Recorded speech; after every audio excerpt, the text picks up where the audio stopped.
kayo, kaya po ako nandito dahil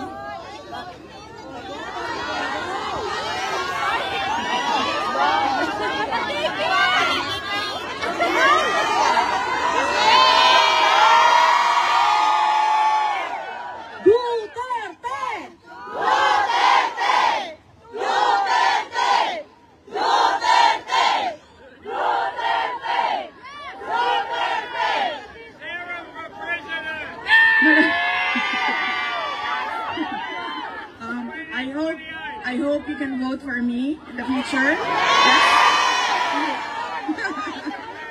You need to register for overseas absentee voting in the Philippine Embassy. Yes?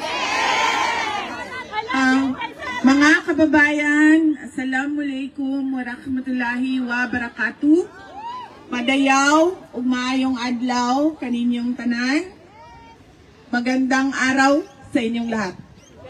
Unahin ko po muna ang aking mga pagpapasalamat dahil baka sa sobrang excitement natin, makalimutan ko po ang mga pagpapasalamat. Una po, ang pagpapasalamat natin sa Diyos. Dahil ibinigay niya ang araw na ito para sa ating lahat. Napakaganda ng panahon, walang ulan, pero yes ma'am, napakalamig.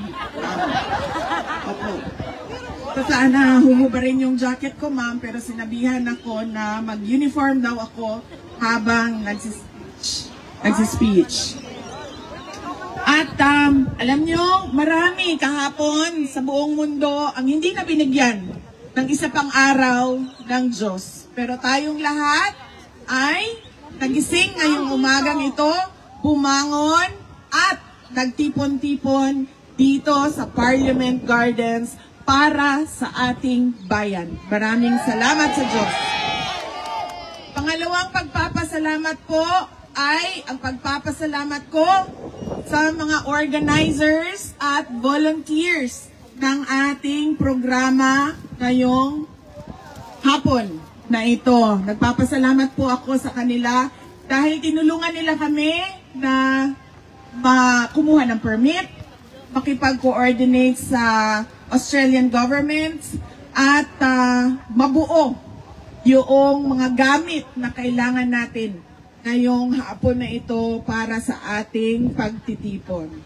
Pangatlong pagpapasalamat ko po ay para sa Australian Police dahil tinulungan nila tayo na maging maayos at maging mapayapa ang ating pagtitipon ngayong hapon na ito. Palakpakan natin sila. Salamat sa inyo.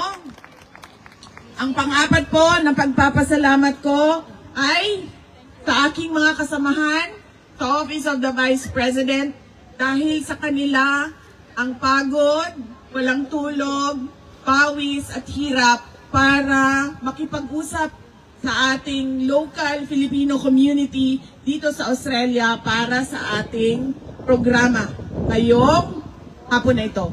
At ang panglima po ay ang pagpapasalamat ko sa aking mga fellow speakers. Narinig ninyo sila kanina at nandito din ang ating vlogger na si Maharlika mula sa United States at yung mga iba pang kasama namin kanina para magbigay ng mensahe sa inyong lahat. Ang susunod na pagpapasalamat ko ay sa inyong lahat. Mga kababayan, una po, pagpapasalamat sa patuloy ninyo na pagdarasal para sa kalayaan ni Pangulong Rodrigo Duterte. Maraming salamat po sa inyong dasal araw-araw. Hindi lang dito sa Australia, sa buong mundo at lalong-lalo na sa Pilipinas. Napakarami po nang nagdadasal na siya ay maibalik na sa Davao City at sa Pilipinas. Ang pangalawang pagpapasalamat ko po ay mula po sa akin. Papasalamat ako sa suporta ninyo, sa tulong ninyo, sa kampanya ninyo, sa boto ninyo para sa akin noong halalan noong 2022 at sa patuloy ninyo na pagtitiwala sa akin kahit na marami ang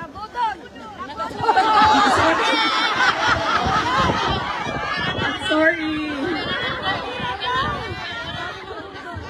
Tapusin ko muna yung pagpapasalamat ko, mama. Sagutin kita.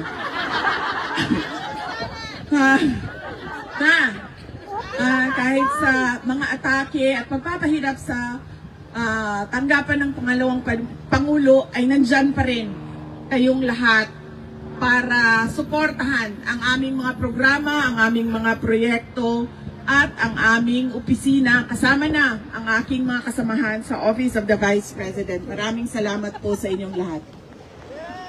Ang susunod na pagpapasalamat po ay mula po sa pamilya namin.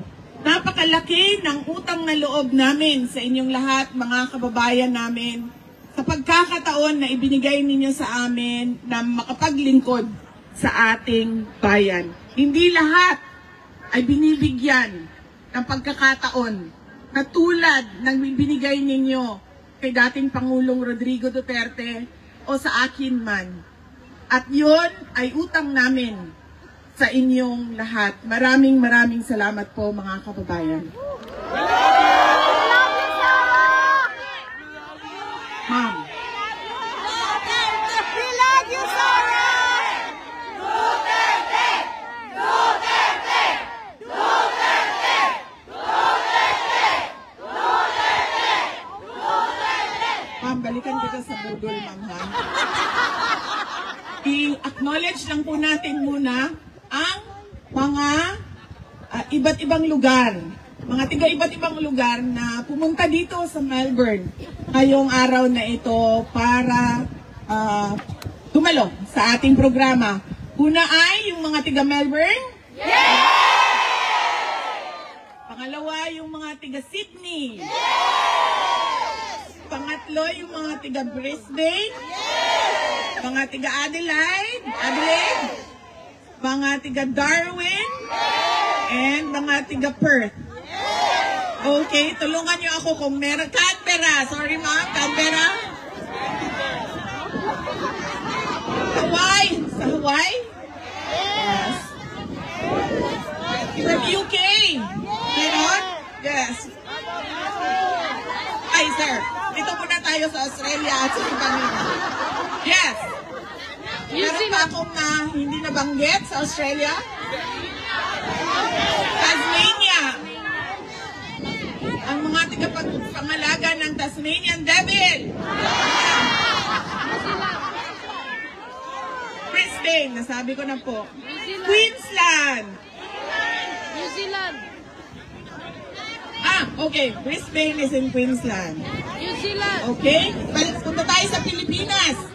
Sino ang tiga Region 1? Pangasinan, Ilocos Norte, Ilocos Sur? Saan? Ang mga tiga Cagayan Valley, Mountain Province, Ifugao, Kalinga, Isabela? Mga tiga Central Luzon, Nueva Ecija, Pampanga?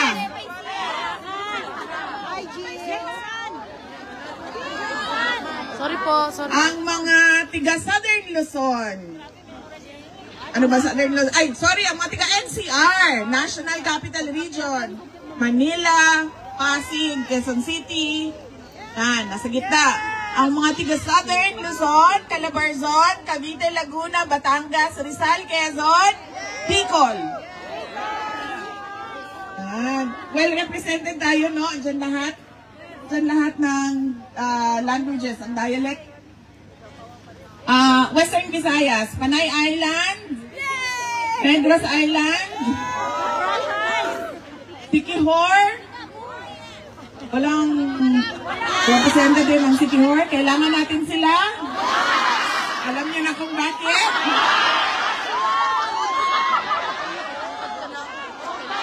Mabuti nang nandoon sila sa Pilipinas, mas marami yung aswang doon kaysa aswang.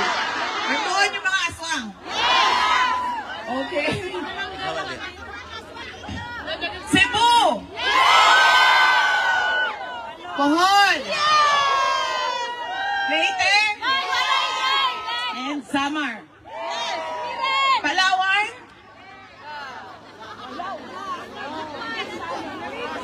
Romblon, may namit at akong Romblon. at Mindoro. Kita ko. Oo, papunta na tayo sa Mindanao. Unahin natin yung islands. Basilan, Sulu, Tawi-Tawi. Yan. Zamboanga City, Zamboanga del Norte, Zamboanga del Sur, Zamboanga Sibuga. Lahat ng Zamboanga. Barm. Cotabato, Maguindanao del Norte, Maguindanao del Sur, Lanao. Misamis, Oriental, Occidental, Cagayan de Oro.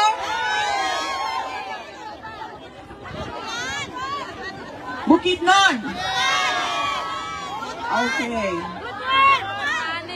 Agusan del Norte, Agusan del Sur. Surigao del Norte, Surigao del Sur. Davao Region na lang naiwan, no? Davao Oriental.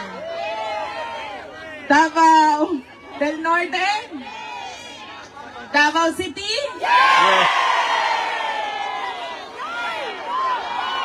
Kaya pala bias kayo eh.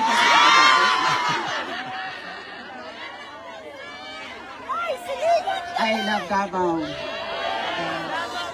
Davao del Sur. Davao Occidental. Tama ba? Pero parang hindi nabanggit.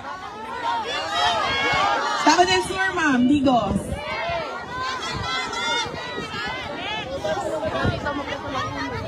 Ito kadungong.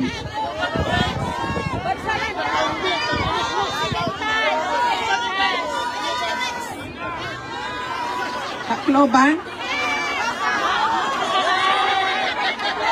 Ma'am, Tacloban, kayo ang dahilan kung bakit nagkakaproblema ang representative. Kayo talaga, ma'am.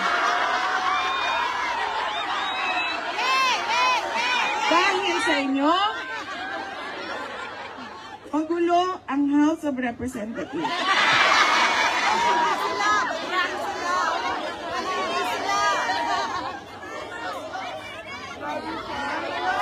Bakit daw ba ako nandito? Yun ang tanong nila lagi. Unang-una, wala po ako dito for the interim release. Pero nandito po ako dahil sa International Criminal Court at sa kaso ni dating Pangulong Rodrigo Duterte. At dahil sa ating bayan. Dahil ang dami-dami nating, daghang kitang mulo, dami-dami nating reklamo, ang dami-dami nating gustong makita sa ating bayan, pero hindi natin nakikita yon. Gabi, meron kaming small meeting consultation. Dahil napakahalaga sa amin ang mga input, advice ng Filipino communities abroad. Bakit ba? Dahil kayo yung nakatira, nakatrabaho sa iba't ibang bansa. And therefore, you have seen the best of the world and the best practices of governments around the world. And what is our dream? What is our vision? To get that and do it for our country. Diba? Because kaming mga nandoon na hindi pa nakatira o hindi man lang nakatrabaho sa ibang bansa, hindi kami ang may monopolya ng kaalaman. Nandun sa napakalaking global community of Filipinos ang kaalaman kung ano ba ang pwede nating dalhin at gawin para sa ating bayan. Kaya po tayo nandito dahil din po sa bayan, para sa ating bayan. But before that, I would like to talk about former President Rodrigo Duterte and his influence in my life. Marami po ang nagtatanong, kamusta na si dating Pangulong Rodrigo Duterte? Sinasabi ko sa inyo, hindi niyo pa siya nakita na ganito kapayat. Sa mga maalala ninyo sa kanya, mga panahon na naging mayor siya, na naging vice mayor siya, na naging congressman siya, at naging president ng ating bansa. Bakit ba pumayat? Dahil unang-una, hirap siya sa kanyang kalagayan. Hindi naman kasi siya marunong ng gawaing pambahay. Hindi niya magawa yon dahil lahat yon ay ginagawa para sa kanya. Simula nang siya ay pinanganak. Simula sa ng nanay niya, papunta sa girlfriend niya, papunta sa asawa niya, papunta sa girlfriend niya balik. Nasaan na ba si Maharlika? Ito si Maharlika, meron siyang content sa away ng mga girlfriend no? Yes, ma'am. Sabi ko nga doon sa kasamahan ko, sabi ko, alam mo, talino talaga to si President Duterte. Hindi siya nag-asawa ulit. Nung sila ay naghiwalay ng nanay ko, hindi na siya nag-asawa ulit. And therefore, ngayon, wala sa kanila ang makapagsabi na siya ang pwedeng magmamay-ari kay dating Pangulong Rodrigo Duterte. Dahil lahat sila ay pare-parehong girlfriend lang. Kaya mga lalaki, kapag kayo ay pinalaya ng asawa ninyo, huwag na po kayo mag-asawa ulit.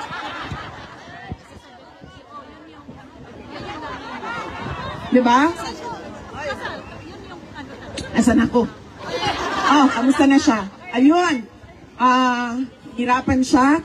Pangalawa, yung malamig. Kasi kahit daw may heater sa loob, pumapasok pa rin yung lamig doon sa kanyang kwarto. At pangatlo, yung pagkaluto ba ng pagkain ay hindi yung tradisyonal na Pilipino na luto. Ay intindihan namin na sinusubukan talaga doong detention unit na bigyan siya ng pagkain na magugustuhan niya dahil it's culturally appropriate. Pero syempre, sabi nga nung mga Pilipino na tigahig, ang mga Dutch daw hindi marunong magluto ng kanin. Oo. Hindi daw sila. Pero nagpapasalamat kami. Kasi ilang araw lang na dumating si Pangulong Duterte sa Hague ay gumawa sila ng paraan na mabigyan siya ng kanin or rice sa kanyang meals. Kaya nagpapasalamat kami doon. And syempre, yung lungkot niya na wala siya. Yes, ma'am, isa din yon yung lungkot niya sa walang girlfriend. Pero may I just say, ma'am, no? Kasi magaganda yung mga lawyers niya. Yung isa is a Singaporean Spanish. So, Singaporean Spanish siya. Yung isa is Dutch. No? Oh, at araw-araw yon bumibisita sa kanya.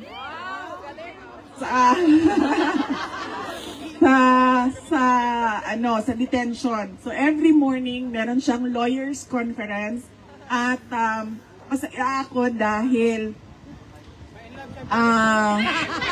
yun na nga ang problema ko, sir. Makaligawan ba? Matinik pa naman yon si PRD. So, baka pero sinabihan na namin sila. Winarningan ko. Ma'am, sabi ko, wag talaga kayo magpadala sa pambobola niyan, ha? May I just say na ang Pilipino na lalaki, mambobola talaga yan sila. Kaya, sinabihan ko na yung mga abogado, sir, kasi nakita ko na yung maganda maganda talaga. Sabi ko, huwag kayong magpadala sa mga Pilipino na lalaki. Dahil gagawin nila ang lahat na masuko mo ang bataan. Pero pag nasa kanila na ang bataan, ma'am, anong nangyayari? Pumupunta sa Palawan.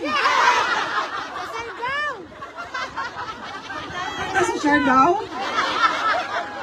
Pupunta sa Siargao.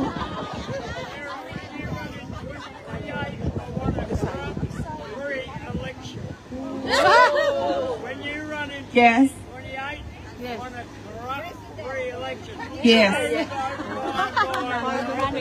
That is what we are working on, and that is what we are pushing for with our senators that are allied with the political party of President Duterte. Discuss ways where we can improve on the election. Overseeing your election.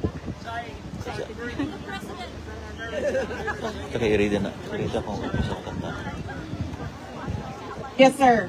We also know of that. There is some sort of foreign interference and influence in Philippine government and political affairs. And yes, as I said, we're discussing with senators, particularly Senator Amy Marcos, on how we can make sure that election results are credible. And we want to start it with the BARM elections, which are upcoming this year.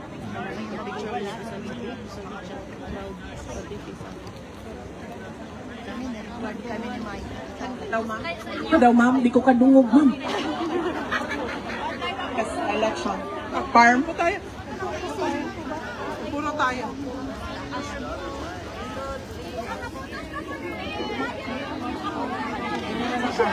Yes. Filipinos living abroad can do overseas absentee voting through the Philippine Embassy.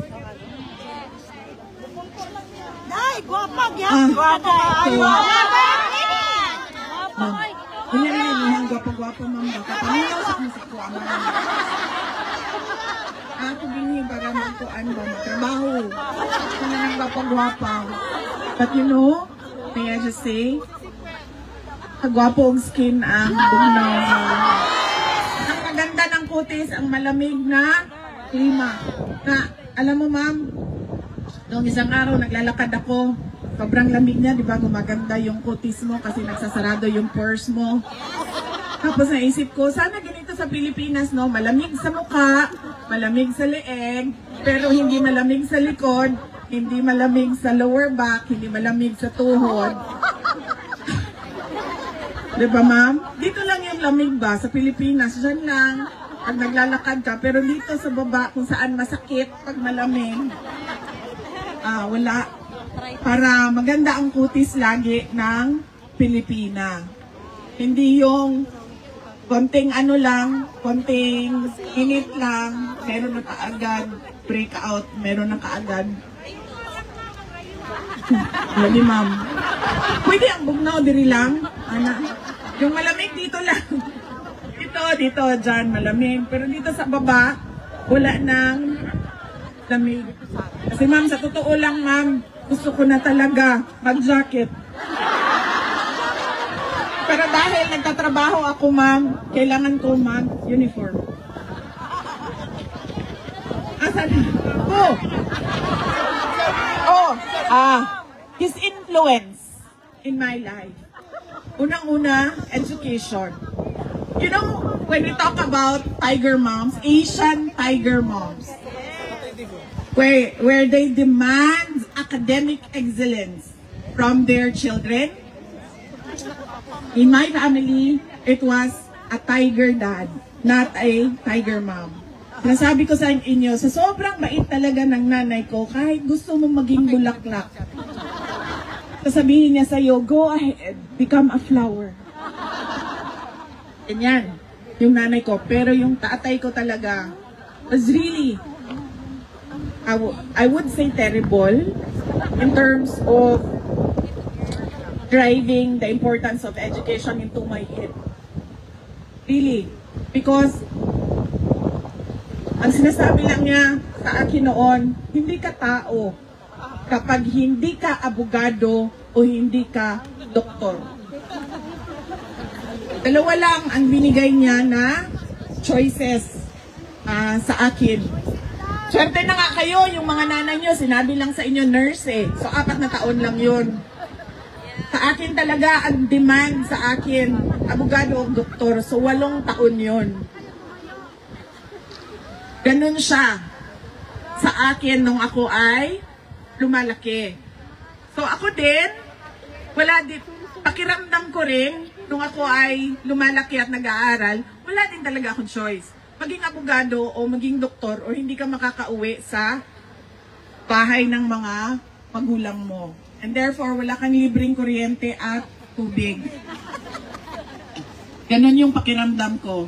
So, nagsimula ako sa med school and then I ended up sa law school and became a lawyer. And yun.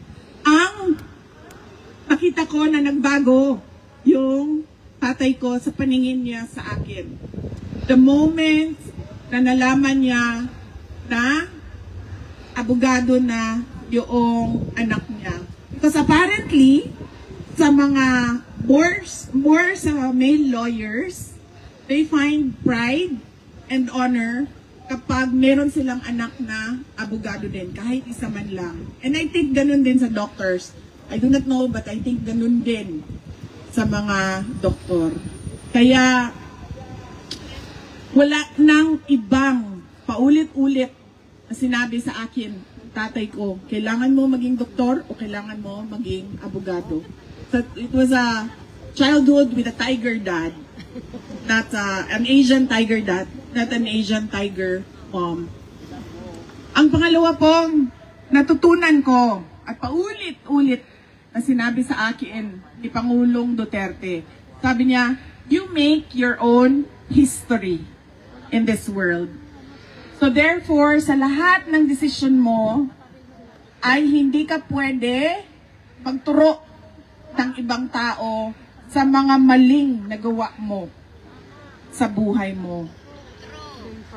Kaya ma'am, balik tayo sa iyo. Nagpapatawad ako ma'am. Hindi ko kasi alam na si BBM.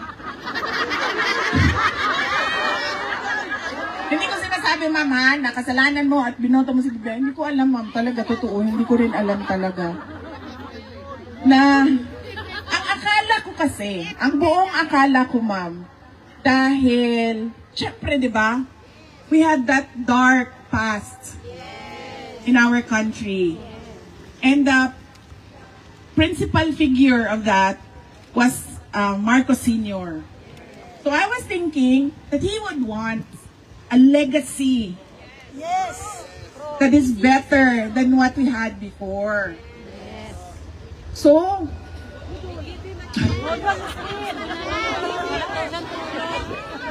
unfortunately, I did not vet properly my running mate, ma'am. But you know, I'm sure you have doubts about the Marcos already. But you know, ma'am, Senator Amy Marcos is a different individual altogether. And she was the one who was my friend, who is my friend since 2012. BBM I met in 2015.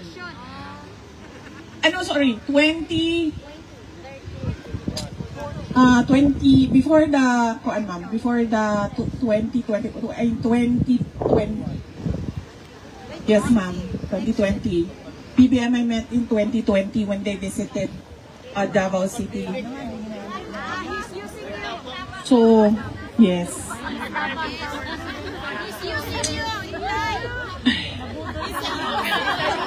And as PRD said, you make your own history in this world, and I apologize for that decision, ma'am, to run with Bongbong Marcos. Asa man taga-Siquijor din eh? No, lagi mo ang kun mo.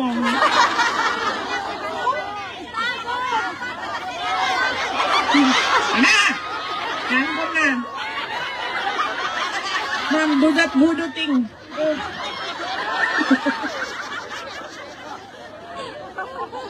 So that was the second influence. that is that you make your own history in this world. Hindi mo pwedeng sabihin, kasalanan ito ng tatay ko, kasalanan ito ng nanay ko, kasalanan ito ng asawa ko, ng boyfriend ko, kasalanan ito ng boss ko. Kasalanan, hindi. Paulit-ulit niya sinasabi sa akin, you make your own history. So you have to own up to all the mistakes, the decisions, good or bad, your life. That's true. Third, ano nga ba yung third, ma'am? Di ka pwedeng umiyak. Kahit anong mangyari, hindi ka talaga pwede umiyak. You cannot cry at all. Ma'am, when I was 5 years old, and this is so traumatic for a 5-year-old. In fact, 5 years old, you don't have memories, diba? When you were 5 years old. But ako, ma'am, I do. So, nakatira kami sa GSIS, sa Davao City. Natutulog kami sa kasi maliliit pa kami ng kuya ko, natutulog kami lahat sa isang kwarto. So, ang katabi ni, dalawang kama yan, ganyan. Ang katabi ni Manong, si Mama. Wala pa si Baste noon, ma'am, kasi GSIS pa ito. So, this was in the 1980s. Early 1980s. Tapos, ako and then si PRD. And then, you know, ang bata ba, hindi mo alam kung ano, hindi ko na maalala kung ano yung reklamo ko at ano yung, kung sa to akong sapot, di na ko makahinumdum. Pero, nabuisit siya sa akin, umiiyak ako, sabi niya, huwag ka umiyak. Sabi niya, tas, diba, I mean, sinusubukan natin huwag umiyak, diba? Pero nandiyan pa yung, and then even sobbing is not allowed. Tough love. Oh, really tough love. But it helped me. It helped me become a better person. So you cannot sob. No sound at all. So you can cry, but only tears. But you cannot show the tears. You cannot sob. No, not allowed. So I was like, bako. And then he said, oh, I've had enough of this. You go out. You stay in the living room and you sleep in the living room. So I was 5 years old. And then, hanggang ngayon, takot man ako sa cockroach. No? And I think, kasalanan ito ng tatay ko ba? Takot ako sa cockroach. You know that flying cockroach? Huwag yung mga maliliit na cockroach na yung mga lumilipad, yung pag tiningnan mo siya, pupunta siya sa iyo. Yung mga ganyan na cockroach. And then, sent me out into the living room to sleep in the living room. And then he locked the bedroom door.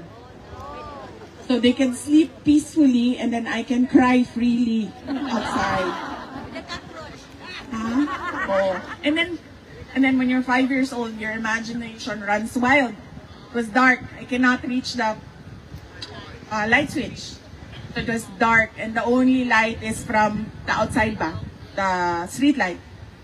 And then I can remember ang imagination ko, ang sobrang laki na daw ng mga cockroach. Mga ganyan na, yung imagination mo, tapos habang natutulog ka, gagapang sila lahat sa iyo, mga ganyan. So, ganun siya. Hindi ka pwedeng umiyak at hindi mo pwedeng ipakita ang iyong mga luha. Noong isang beses, magkasama kami ni Kitty na bumisita sa loob ng detention unit. And then sinabi ko sa kanila, kay Hanila at kay Kitty, huwag kayo umiyak ha, kasi ayaw niya. Sinabi niya sa akin, kasi nung unang mga araw na nandun siya, ako lang yung bumibisita. Paulit-ulit niya sinabi sa akin, ayoko bumisita sila, kasi alam ko mag-iiyakan.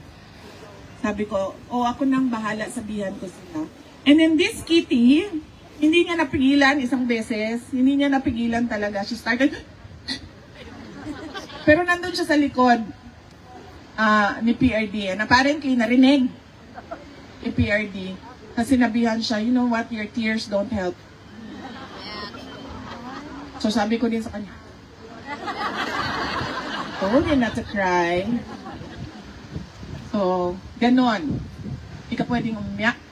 Make your own history in this world. And the importance of education in the lives of our children and grandchildren and great-grandchildren. Because that will really influence change in our country. And so my next, okay pa ba kayo? Yes! Okay na po, ma'am?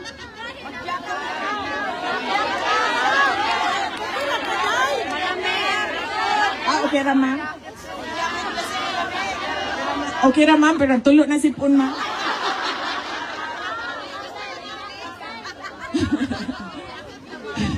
And so, my next topic for us to discuss about is the International Criminal Court and what the administration did to President Rodrigo Duterte. Alam nyo, marami ang nagsasabi sa akin, nasaktan talaga sila nung nakita nila na hindi pinalabas sa airport, dinala sa Villamor Air Base at tinulak paakyat sa aeroplano. And he was too weak to run and resist what they were doing to him. Pareho tayo, ma'am.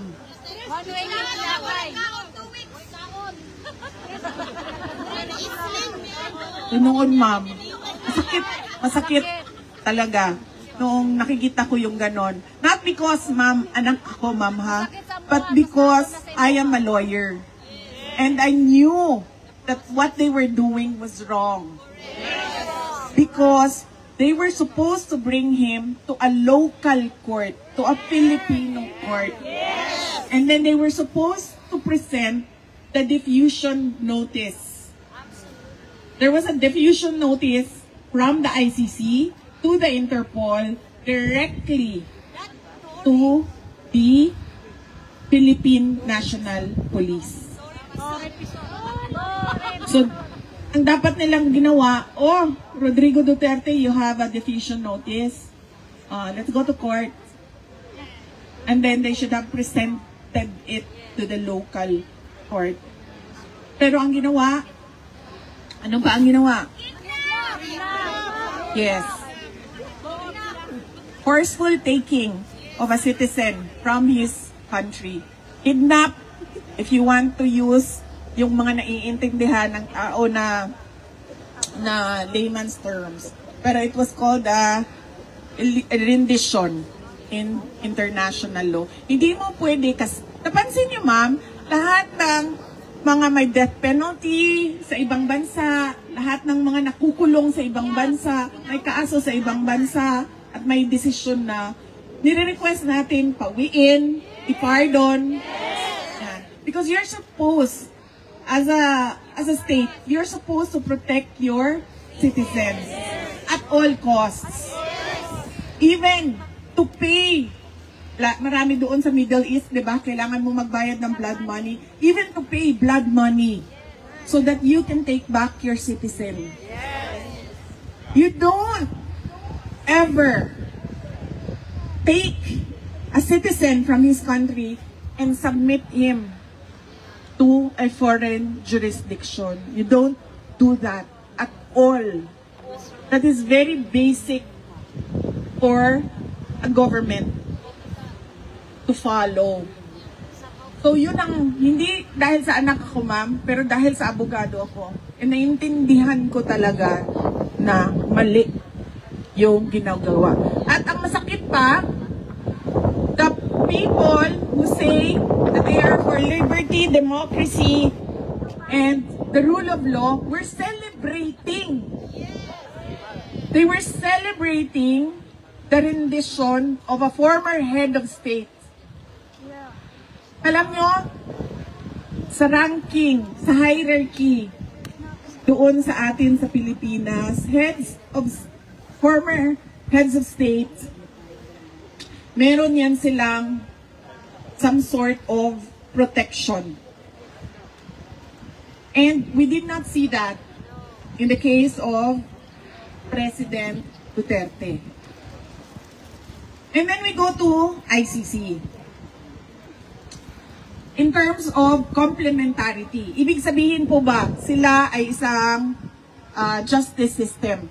Yung bansa natin, Australia and the Philippines, merong sariling justice system.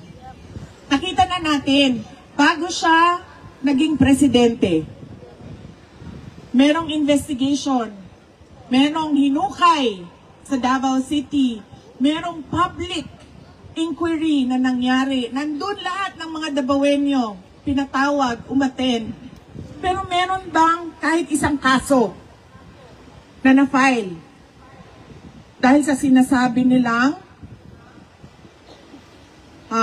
war on drugs o dahil sa DDS? Wala. Naging presidente siya. Tumuloy ang pagtatanong at pagsasabi na merong kamalian na ginawa. Meron bang kahit isang kaso na final sa korte natin? Sa dami-dami ng mga final na kaso from 2016 to 2022, kahit isa, wala.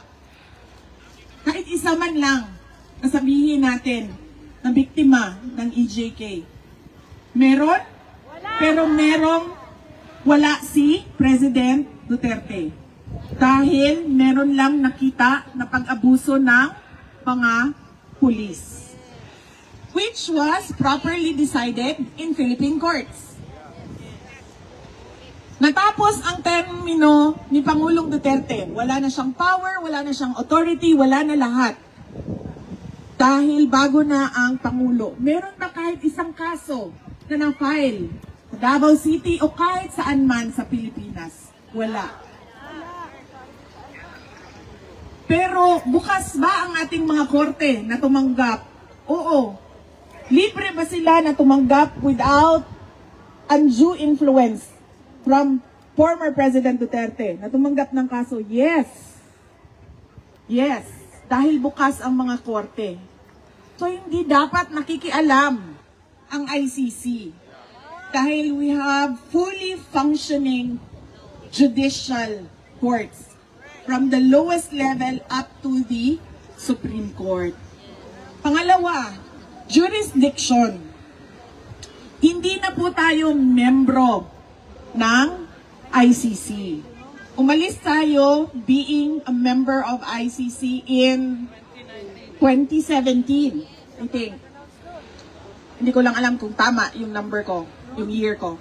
2017. Kailan sila nag-imbestiga? Nag-imbestiga sila 2 years after ng withdrawal natin sa ICC. Hindi pwede yon. Bakit? Kasi ibig sabihin, pwede ka na mag-imbestiga for all eternity. Kung wala kang period na hanggang saan ka lang pwede mag-imbestiga. And there was a case, a previous case in the ICC na nagsabi ang ICC na hindi na pwede. Dahil lampas na. Kahit hindi man sila member ng ICC, ang Pilipinas, pero lampas na tayo sa panahon na pwede mag-imbestiga. And so dapat ang ginawa ng ICC, hindi nila tinuloy ang investigation, hindi nila tinuloy ang kaso. Pangatlo, kung napapansin nyo, sino lang ba ang kinakasuhan ng ICC? Yung mga African countries. Lahat ng cases doon. Alam niyo ang kasama ni PRD? Mga black na French-speaking. Doon, sa loob. All African countries. Si PRD lang ang first Asian na kinasuhan ng ICC.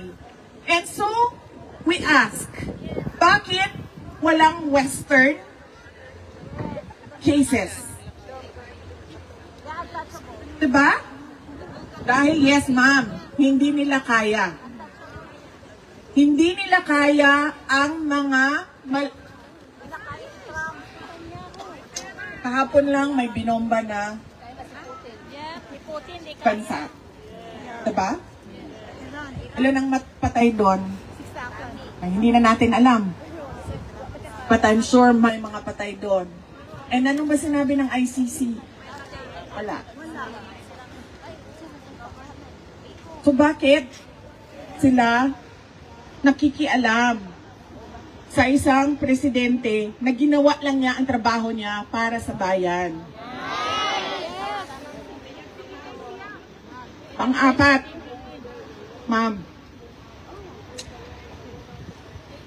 it is clearly politically motivated. Panahon yon ng kampanya. Panahon yon na nagsisimula si Pangulong Duterte lumabas para mangampanya sa kanyang kandidato ng PDP.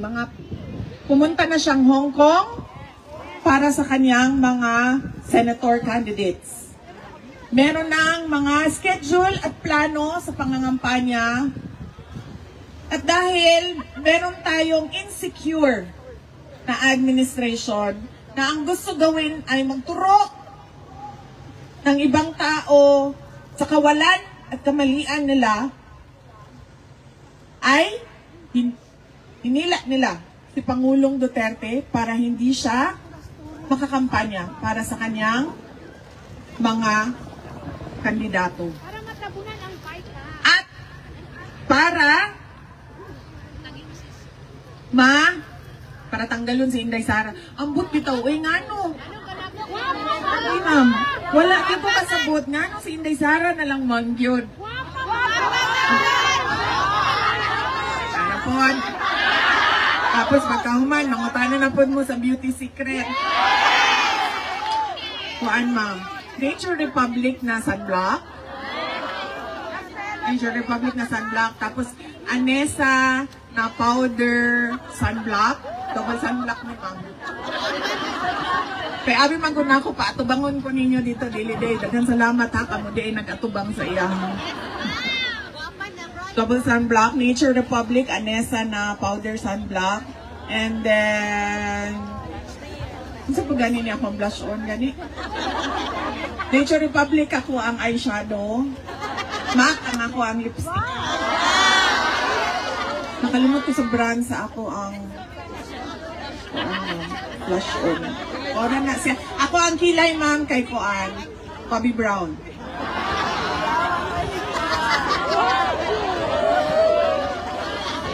Nakatawa ko ba kay Kahimablo mo dito sa Kuan, sa Hague. Ana sila, kagwapa man ni mo dayo. Yung sa manan, ginaunsa man na ni mo yung ungnaw. Ako, ma'am, make-up mo ko, ma'am. Ito ko sa ilahan. Ako, make-up ko. Mo niya nga ako ang Kuan. Mo niya nga ako ang ginagamit. Nature Republic, Revlon na press powder. Ako ang NARS to, gigamit na po at the time. NARS na blush on, lipstick. Daghan nag-adto og SM. Kaybaw ko ani. Kay ako po nagpapalit ko sa ako ang press powder na natural tan sa Revlon. Kaya nahurot naman. So anak ko sa ako ang kauban. Anak ko, palihog ko biya ato dito sa SM, sa Davao. Ato sa SM kay palit atong press powder na natural tan. Pag-abot niya dito, ana siya. Atong press powder na natural tan, tapos yan anak kong babae. Daghan ang ngita anak kay tungod kay Inday Sara. Ana siya.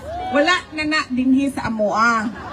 Yan na siya. Ikaduha, dili tanan naong pwede sa natural tan.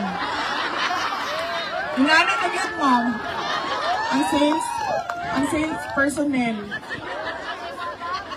Yan mo siya nisulti kay para kay Inday Sara. Yan siya nga. Dili mo ni para sa kuha. Para mo ni kay Inday Sara. Ingana ma'am. Inguntong katong Revlon na kuan. Dinungon na ma'am. Malay binungon. Baka na si Mayen. Kung kauban ako. Kanangyo ko sa iya, wala na daw itong natural tan na press powder. So,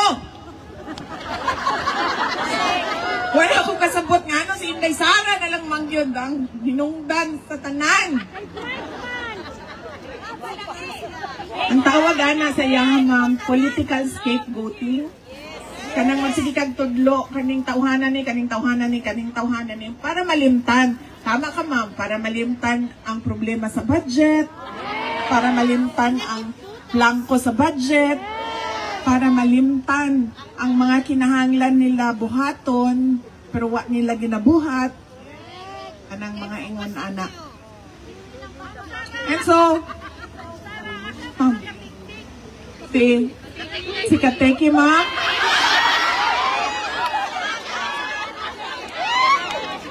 asa to siya ma'am naka-off man siya ma'am pero na ako'y kauban diri ma'am kanang uncle ni Kateki. Ang tawag nga mo sa iya kay tigulang naman siya man no. Ay sorry sir.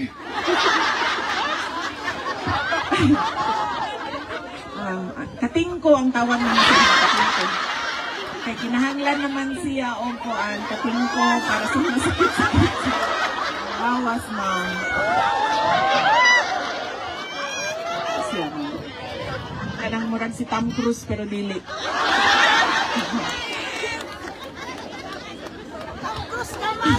May pasa ba? Ito ma'am. Ay sisi ma'am. Ay, wala mong katawa niya. Buta na nila, ma'am, Waman siguro na sila na. Wala sila nalipay sa ilang trabaho, ma'am. Wala din mo katawa. Ha? Ha? Katawa? Jurisdiction, complementarity, political, persecution, and, ma'am, some sort of discrimination. Because why only Africans? Why an Asian? Why not the Western leaders? Diba? Bakit? Kasi tayo lang din naman ata ang bansa sa buong Pilipinas na kukunin yung kanyang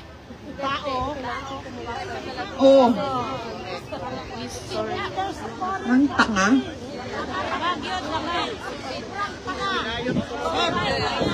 Nakakahiya. Alam mo, nahihiya ako. It's shameful. Because, yes, ma'am. It's shameful because the world was watching and then they were completely taken aback that there is a government who will deliver its citizen to a foreign jurisdiction to be jailed in another country when all of them are getting back all their citizens. So that is the ICC map. And then we go to the Philippines, our favorite topic. Ang dami-dami nilang sinasabi, napakaganda na ng ekonomiya natin. Tingnan nyo, pababa yung inflation, madaming investments. We are on our way to becoming from a developing country to the next level. Maganda siya tingnan sa papel, It looks good on paper, but you don't see it at all in the everyday lives of the Filipinos. There is nothing happening in our economy. Yung mayaman, mayaman pa rin. Yung mahirap, lalong naghihirap. Yes? The poor is getting poorer. And you know, kapag sobrang dami ng mahihirap, tumataas talaga ang krimen. Because the lure of easy money is tempting them every day. Kaya dumadami ang scammer sa Pilipinas.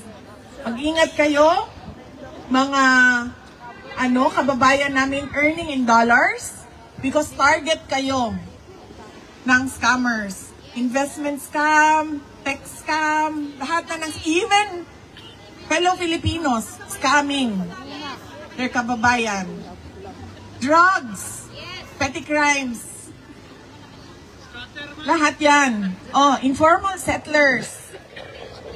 Nakikita natin yan. Huwag na tayong lumayo, ha? Para, makatotohanan yung example ko. Doon na lang tayo sa bahay namin at yung kasama namin sa bahay. Yung kasama namin sa bahay ay mas mataas pa yung sweldo nila sa kung ano yung required ng batas. Sa atin, sa kasambahay, they're not part of minimum wage. Pero, ang sa amin, sa bahay, more than minimum wage ang binibigay namin sa kanila. Dahil nakikita namin yung pangangailangan nila. Nagpapaaral ng anak, nagbabayad ng kuryente, nagbabayad ng tubig, kasi nakikita din namin yung kuryente, yung bill ng kuryente namin, yung bill ng tubig namin. Nakikita din ng asawa ko yung gastos sa grocery. So, ibig sabihin, ganun din yon sa kanila, sa mga kasama namin. Pero, kahit na more than minimum wage pa rin sila, naghihirap pa rin yung pamilya nila. Pag tinatanong ko, ano ba ang problema? Ang lagi nilang sinasabi, sobrang mahal ng mga bilihin. Sobrang mahal ng bigas. Yan ang laging sinasabi sa akin ng mga kasama namin sa bahay.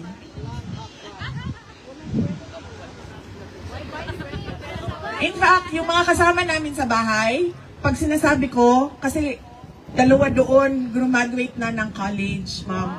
Nag-aaral sila. Pumasok sila sa amin, nag-aaral sila, graduate na sila ng college. Dalawa doon. Dalawa doon, natapos sa alternative learning system. So, meron silang equivalency for fourth year high school. Pag sinasabi ko yung dalawa, ma'am, maghanap ka na ng trabaho, day. Kay, magsige na lang ka, kauban sa balay, dinhi, wa na kay ginabuhat. Dagko na kay akong mga anak, ma'am, sa tinuod lang. Ang ako ang anak, 17 years old, 12 years old, ug 8 years old. Kinahanglan pa ba na og assistant? No, di na kinahanglan og assistant because we want them to be independent. Pero ang ilangang mga kauban, ma'am, dili manghawa.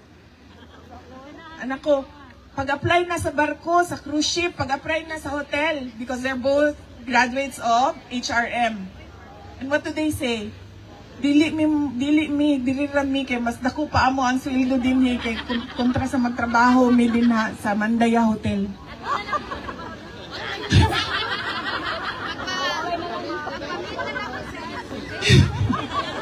Dili po din nga na, ma'am, oy.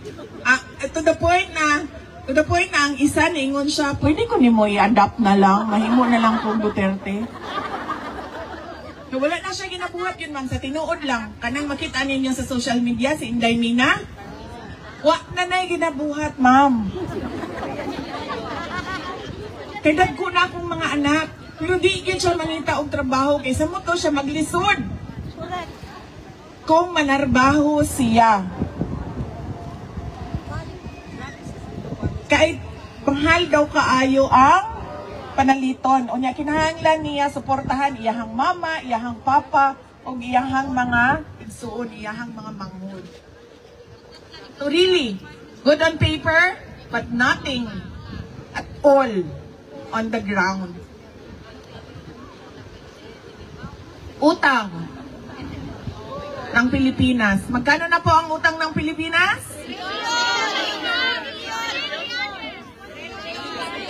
16 trillion. Yes, 16 trillion ang utang ng Pilipinas. Pero, at yan ay mamanahin ng mga future generation of Filipino. O yan ka ng future, ma'am, diri lang sa takaron. Pero, bakit hindi natin nakikita? Mag-utang, ganito, example ha, mag-utang ako. Kasi gagawa ako ng railway system from Tawi-Tawi to Apari. Diba? Nagutang ako ng ganyan. Understandable. Kasi hindi mo naman yan kukunin sa sariling budget. Diba? It has to be a foreign-funded project. Pero bakit 16 trillion ang utang natin? And wala din tayong nakikita.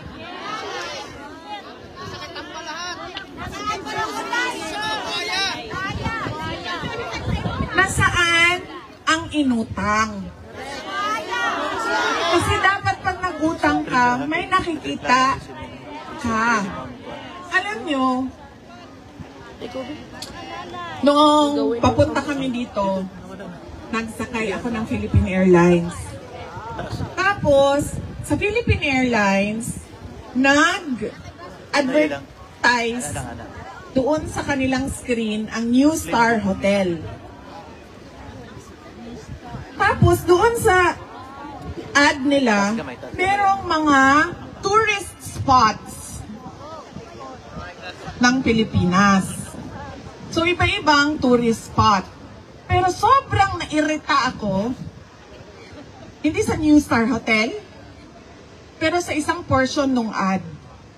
Kasi, nakalagay doon, sa Tacloban daw,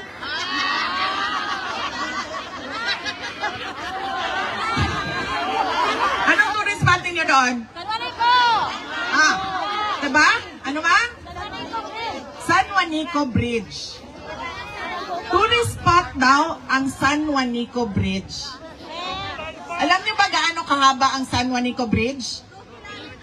2.6 kilometers. Sobrang irritated ako. Paano naging tourist spot ang 2.6 kilometers na bridge? Ang bridge sa China, papunta sa Shenzhen, papunta sa Macau, papunta sa Hong Kong. Gaano kahaba? 264 kilometers. Yun ang tourist spot. Yun ang modernization. Yun ang infrastructure. Hindi ang 2.6 kilometers na San Juanico Bridge na ngayon, nagkakagulo pa paano ayusin. Diba? Hindi ko alam bakit hindi nakikita yon ng administration. Hindi tourist spot ang 2.6 kilometers. Ang 264 kilometers, yan ang tourist spot. Umutang ka, gumawa ka ng 264 kilometers na tulay sa Pilipinas. Kahit hindi nagkailangan ng tulay, gawan mo ng tulay. Kasi 264 kilometers yan. Tulay, tulay, tulay. Diba? Cagayan de Oro, to Siquijor, to Dumaguete, tulay papuntang Cebu, Cebu papuntang Bohol, Bohol papuntang Leyte, sa Amar papuntang Bicol, yan. Romblon papuntang Marinduque, Marinduque papuntang Batangas. Hala, tulayan mo yan lahat. Yan ang tourist spot.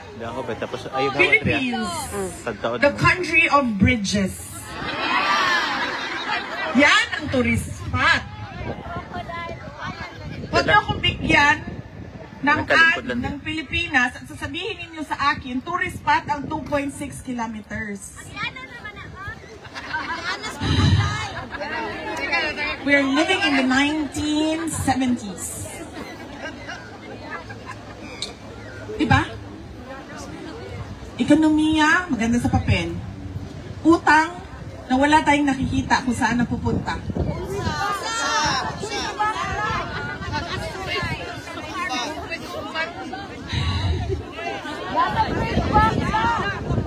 Isa pa yan, ma'am. Budget na hindi mo alam kung saan ginastos. Napupunta sa ayuda na napupolitika. Diba? Bakit? Yung pagkahuman ako, nga nag-Nature Republic na tanglak ilahang sa mainland. Waman lang gani sila kakita, waman lang gani sila nakareklamo, ngano ingana inyohang ad. Pagbuhat mo og tourist spot na 2.6 kilometers. Huwag mo na ulaw sa China? Lingon pa daw China, oy. Maula po mi sa Pilipinas, uy, kay 2.6 ang ilahan tulay. I don't know, I do not understand. Why? Why?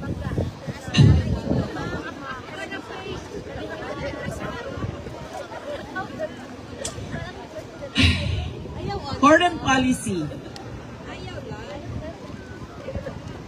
It is stated in our constitution that we should have an independent foreign policy. That do not lean to a foreign power, that do not favor US or do not favor China. Yan na lang ang example natin kasi yan naman ang reality natin. Yung gitgitan ng US at China. We already won in the arbitral award. We already have an award from that case that we filed with using the UN Convention on the Law of the Seas. Nanalo na tayo dyan. Alam na ng buong mundo na sinabi sa arbitral award sa Pilipinas yan. And therefore, the only thing that you need to do is force the recognition and the implementation of the award through diplomatic channels. Hindi yung kikilingan mo, tama ba ang Tagalog ma'am? Kikilingan mo ang isang foreign power, papapasukin mo ang mga missile ng foreign power sa bansa mo na alam mong kinaiinisan noong kalaban niya na wala ka namang kinalaman sa gitgitan nilang dalawa. That is not independent foreign policy. Yung problema natin sa West Philippine Sea do not make up our entire relations with China. And so therefore, there is no reason for you to lean towards the US. You have to always stay in the middle because you are not a part of the bigger conflicts. You always stay in the middle. You are friends with US? Yes. You are friends with China? Yes. And why not? Diba? And we are friends with Australia. Yes. We have very good bilateral relations with Australia. Yes. In fact, we want to take it to the next level and forge stronger ties with Australia. Yes. And not just Australia, with other countries as well. So, I do not understand why is our independent foreign policy lost in the discussions? Dapat niyan, kaibigan mo lahat. Huwag kang kumampi. Dahil hindi mo naman problema ang problema nila. Hindi mo naman away ang away nung isa. Saan mo gagamitin yung missile? Sino ang gigera sa Pilipinas? Diba?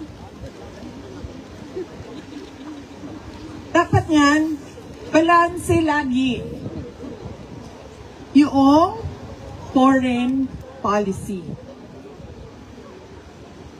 Ito, sinabi ko, kanento ko sa inyo kanina, di ba? Anong sinasabi ng kasama namin sa bahay? Mahal kayo ang panaliton. The basic goods, the prices of basic goods are increasing and very expensive. It is not affordable to ordinary Filipinos. That is the problem. And the other problem is, there is no food security plan at all for the Philippines. We have been importing food from other countries. And there is no plan a long-term plan on how we can be self-sufficient in terms of food for everyone. We don't see that. Alam nyo ba na wala nang magsasaka ang Pilipinas? Dahil sobrang magastos.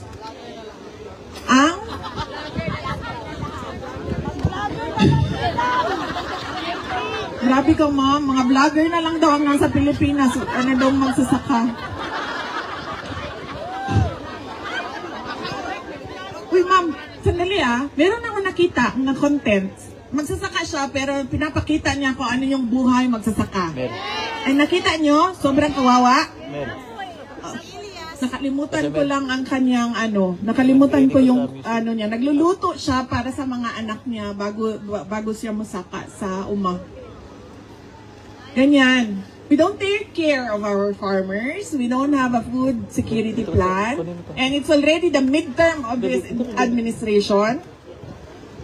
With no plans of doing plans, of creating plans, nothing. Puro drawing ang tanan. So, pag gira na, man tayo labot no, sa gira sa China o sa Amerika, pag nag-apil-apil man ta, bida-bida. Apil-apil man ta, pag gira na, ang pinakaunang mawala na, pagkaon man. Diba? Unsaon na lang, nga.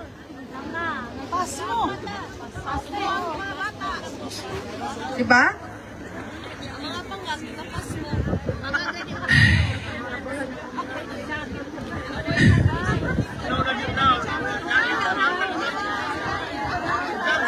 Ay, okay ra ko, ma'am. Ibalo ka, ma'am. Ingani po lang akong vitamins. Akong regimen sa vitamins, ma'am. So, I'm okay. Sa ganitong ato ganing gipalit nato sa Hague. Uy, ako ra ba ni palit ato? Basta for memory and concentration, curcumin and unsa ganing ng ginger, ma'am, kanang isa. Turmeric. Yes, that one.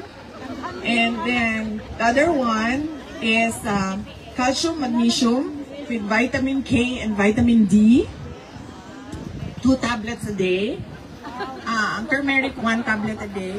And then calcium, magnesium, vitamin K and vitamin D, 2 tablets a day. And then hair, skin, and nails with collagen, 4 tablets a day. Yes, ma'am.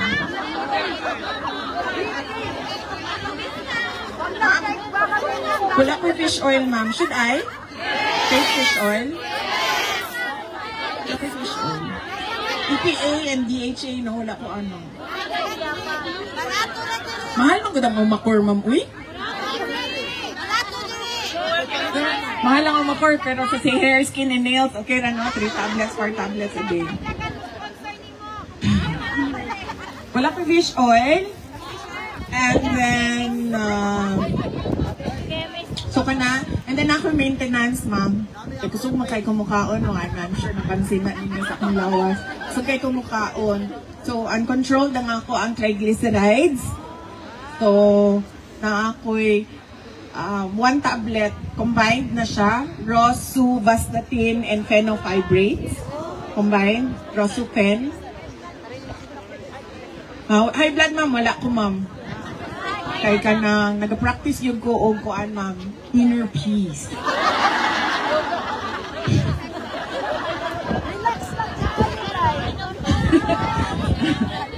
Hindi na tinuod, eh. Gusto ko kanaan daw. Imagine ka, maglingkod ka lang sa flight, o niya pagkaman ang imuhang kaatubang Tacloban, San Juanico Bridge. Sa inner peace ni mo, oy? Punta sa flight, no? Kay ka nang kay inner peace, kay ka nang, wag mo kay buhaton. Matulog raman ka. Pag-ana ni mo, to respect to Princess. Ana ko ng China? I'm sorry, Philippines. Hey, asa pa to, ma'am? Wala ko yung B-complex, ma'am, kay makatambok daw. Ana ang wala ko, B-complex and fish oil. Wala ko. Heart. Okay naman akong heart, ma'am. I-check sa ano na akong, ma'am. Ay, wala na day ko yung heart, ma'am. Sobra nilang daog-daog sa ko, ma'am. Wala ako yung heart. Asan ako sa ko istorya? Ang atong nasod. Oh. Ambot, nga na lang taan ipag-abot sa gira, ma'am. Problema natin, ang healthcare system natin, ang infrastructure development natin, ang food security natin, ang agriculture natin, ang education natin, yung apat na yan, ma'am, napakalaki ng pagbabago kung maayos natin yung apat na yan. Ang problema natin, ang inaasahan lang natin, yung dollars ninyo. Totoo yan, ma'am. We are really very dependent on the remittances of Filipinos abroad. Yan ang nagpa-prop up ng economy ng Pilipinas. Kaya,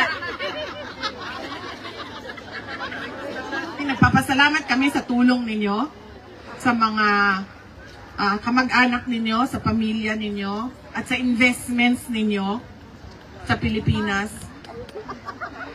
Malaki ang pasalamat namin, pero mali din na umaasa lang sa padala na ng Filipino community na dollars doon sa ating bansa. And we are not climate resilient at all. Wala tayong preparations for climate change na sigurado ako makaka-apekto talaga ng malaki sa atin doon sa Pilipinas. And we are not prepared for global shocks. Pansin nyo, walang ginawa ang Pilipinas sa tariff restrictions. May narinig ba kayo na ginawa natin? Wala. May narinig ba kayo na preparation natin sa effect ng Iran and Israel conflict? Hindi daw siya makialam. Ayaw niya makialam. Bahala na daw ang OFW. Napakalaki ang kailangan natin gawin.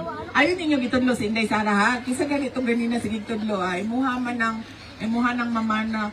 Uy, ma'am, excuse me, mamana nato ni tanan. Ako lang kaday ang Pilipino, ma'am. Excuse me, mama. Dili ito mag-dual citizen na mo, di na mo Pilipino.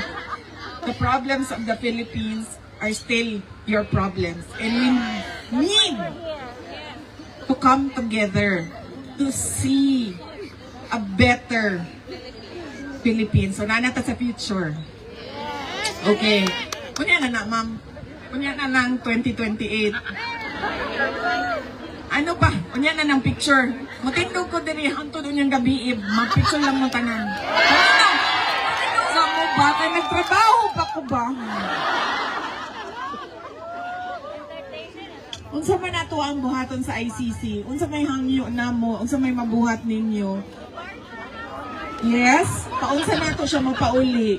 You convince the governments of Australia, because Australia is a member of the ICC, to look into the case of President Duterte and the injustice that he is receiving, that he's been getting from the ICC. Imagine mo, detained ka and you have no options for bail. You only have interim release, which is subject to the approval of the court. Maugani, ma'am. That is why I'm telling you, you talk to the government of Australia. Come together. Sit down. Come up with a position paper.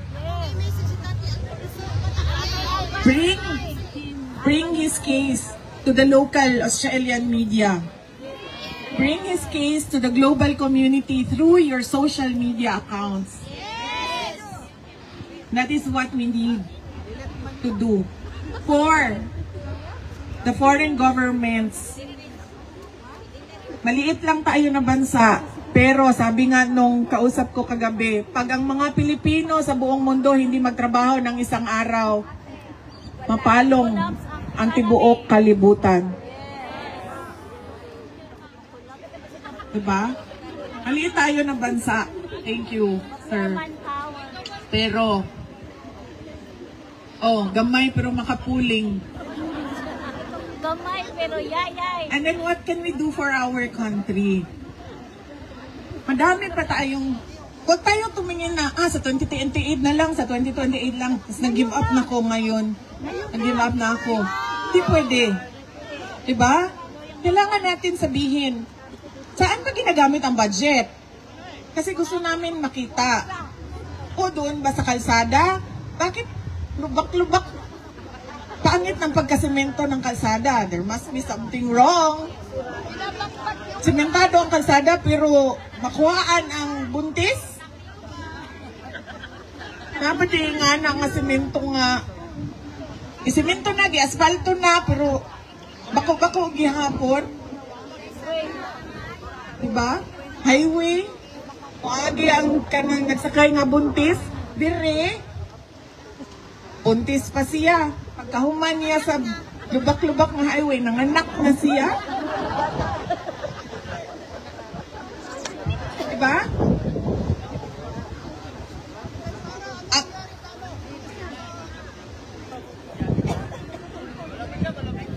Wala pa, sir.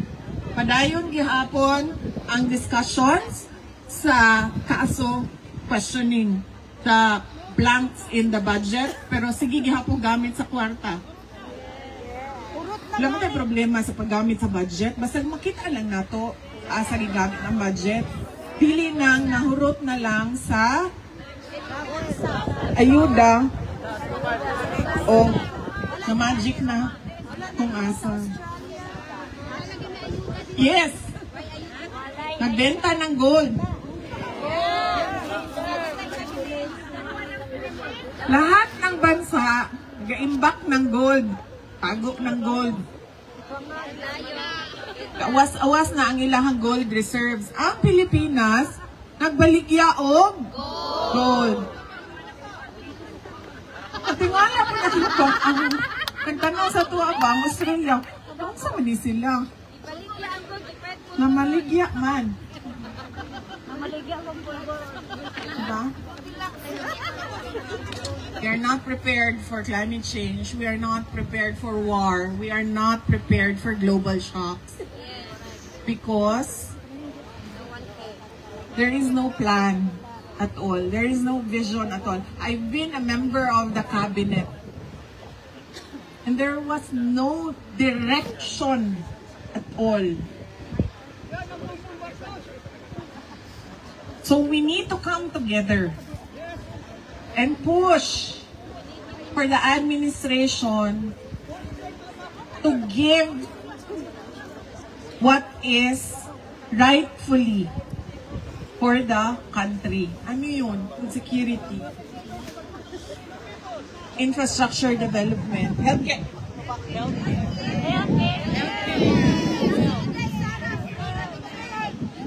Alam nyo ba na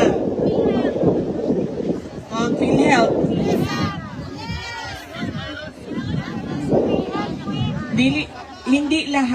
hindi lahat under sa PhilHealth, hindi lahat covered sa PhilHealth. But more than that, ilan lang ba ang nakukuha sa PhilHealth? Ako, naoperahan ako, kay gikulam ko.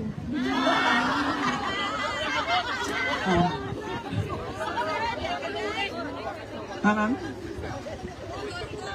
Nakoperahan ko din naman, kay gikulam ko. Sige, may minuang.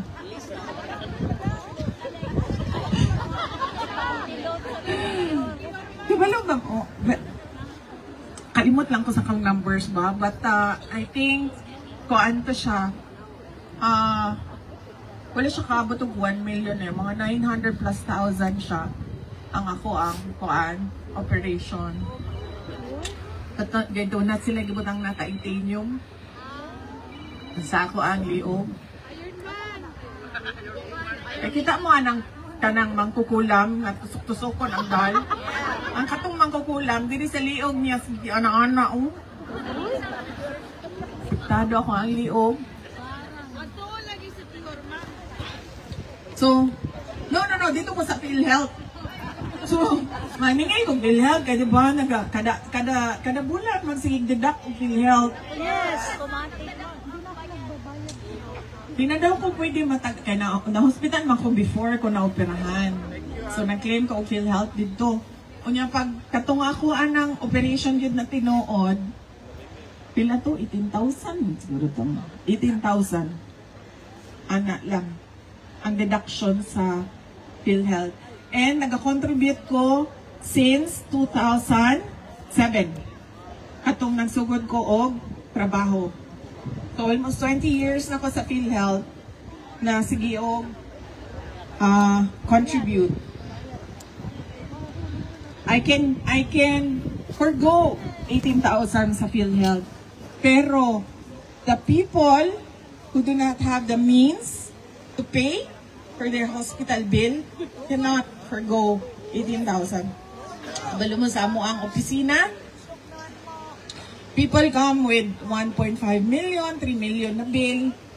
And then they have to go around offices. They have to go to DSWD, to congressman, senator, to OVP, to PCSO, to PAGCOR, requesting for assistance.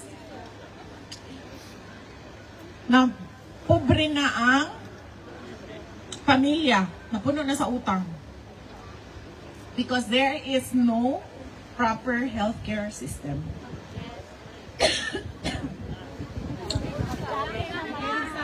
Yan. So ano ba ang dili ma'am, tungod niya siya sa ako ang kanang GERD na acid gani. Itong karat siya sa ako ang tutunlan. Ibalo ba mo? Pag matulog ko, adlaon, ingon ko sa kong mama, ginakulam na po ko ni Lisa mo.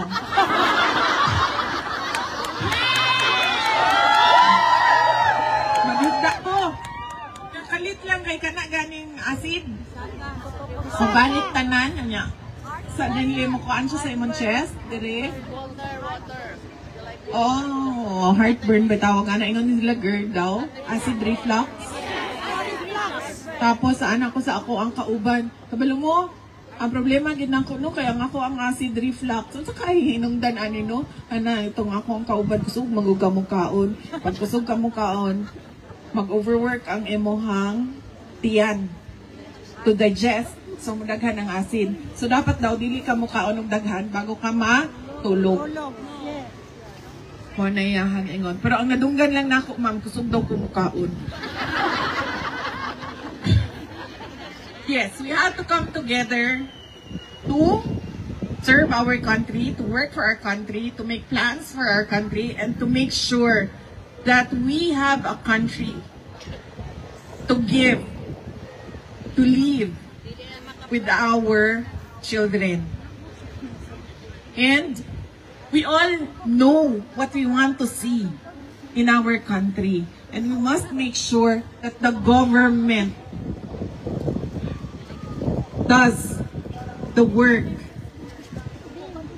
and performs accordingly for a better, brighter, and more prosperous Philippines. Patuloy nating mahalin ang Pilipinas. Mga kababayan, ang lahat ng ginagawa natin ay para sa Diyos, sa bayan, at sa bawat pamilyang Pilipino. Shukran.